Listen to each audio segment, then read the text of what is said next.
right, Pete Kaiser, 2017. Tell us about. So, how many times is this you've run the race? This is going to be the ninth. Ninth.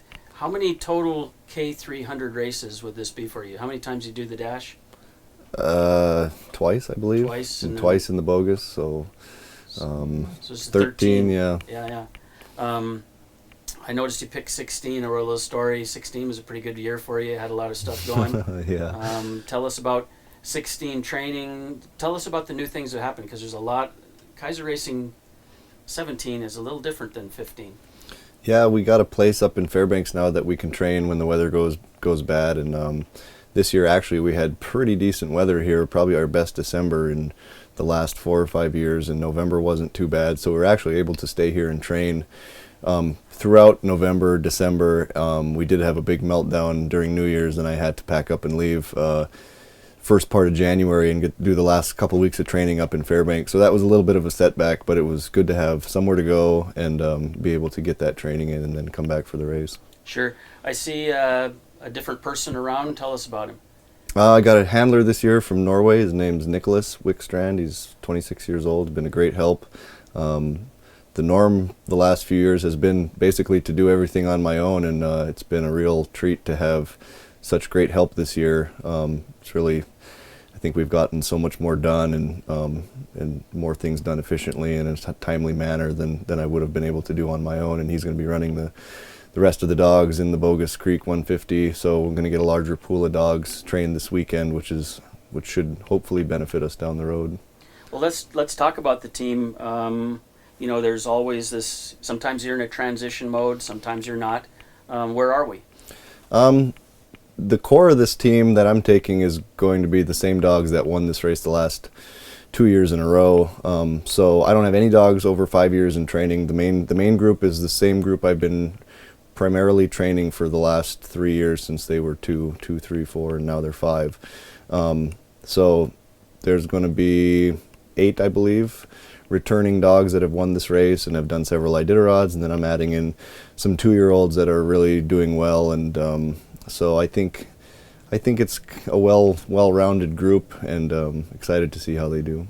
So overall, you're pretty happy and you feel prepared. Well, and Musher doesn't always feels a little bit not prepared, but compared to other years, how would you rate this? Yeah, I don't know. I guess the last.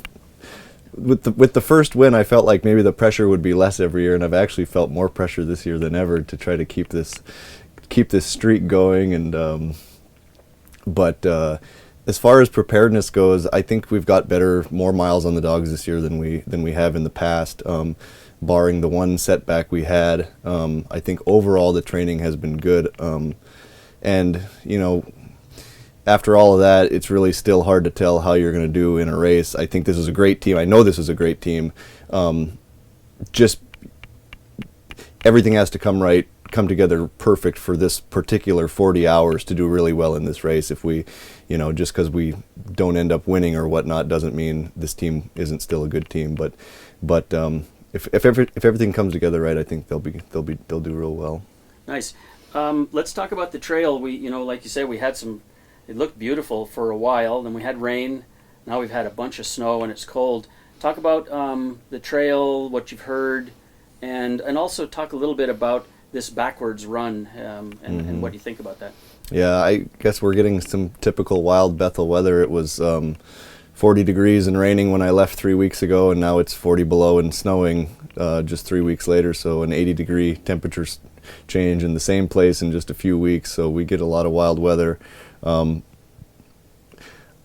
guess I'm not too sure about what the weather will do exactly, what the wind will do, and how cold it will actually get. As far as the Whitefish Loop backwards, it puts us into Antioch in a little more prime time during the day for the spectators in Antioch, and I think that was one of the main reasons to do it. It doesn't really change the overall mileage at all. We do that lap backwards, so instead of doing a 35 and then a 50, we'll do a 50 and then a 35, and it's probably going to put us into Antioch about noon, so prime time, noon Saturday, everybody gets to come out, say hi, as we do our brief little break there and keep rolling. In terms of the trail, though, what have you heard? I mean, considering it looked to be a pretty nice trail, and then we had a lot of drifting yesterday. Have you heard anything from the trail? No, not really, and that's kind of going to be the big question mark, is how it, when the wind's blowing as hard as it did yesterday while it snowed, certain areas catch the snow as the trail is angled into the wind in different ways, and the weather and the bends in the river. So I think there's going to be some stretches that have almost no snow, some stretches that are drifted in. I think it'll be a little bit of both, and maybe up farther towards Antioch where they got a little more snow and less wind, it might be more of an even covering of 3-4 inches of fresh snow. Sure. Well, something I was thinking about this morning is, what does a musher do the night before and the day before? I mean, we may have talked about it, but I didn't remember it. So, so when you're prepping for a race, and now you're a veteran. Let's just, when we first started doing this, you had a lot of experience, but I would consider, wouldn't you consider yourself a veteran?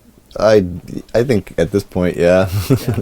So, part of the conversation, what do you do now before a race, and how have you changed that, maybe, to prep and get ready, and nerves and the whole thing? Talk about that right before the race thing. Yeah, there's a certain amount of nerves definitely involved in these things, and I guess you just kind of get a routine down over the years from the first year to now, where the first year you were kind of just figuring out as you go, and now you kind of have an idea in your head before you even start. So it's about the same every year. You go to the meeting the day before, you have a certain amount of stuff done each day so that you're not overwhelmed on the last day of getting stuff ready. And so last night, tinkering a little bit more with sleds and stuff, and this morning even more, and now we're just about completely packed, and it's all it is now is to load the dogs up and go to the line. Do you find that you want to sleep and can't, or do you try to sleep, or how does that all work in terms of? Yeah, I think it's hard to get any extra sleep. I got a good night's sleep last night, I think, but as far as being able to take a nap today, probably not. Sometimes you read there's superstitions that big teams have. They wear the certain thing, or they wear that. Mm-hmm. Do you have anything like that? No. Remember we teased you at one time about the hat. Yeah, there was the hat that was always just coincidence. Yeah, sure. And how is it to have a younger guy, a pretty rookie racer? In fact, is this his first race? Yes, his first race. So does that make it a little more challenging getting ready? It's a little bit extra, kind of mentoring slightly, and then getting 2 sleds and 2 teams and that stuff packed. But really, overall, not a whole lot. He's a pretty self-sufficient guy and pretty sharp. So I think he's going to do just fine. And I think this race is going to be just right for a first race. Sure. All right. Well, good luck, Pete. So we'll be following you online, of course. Thank you.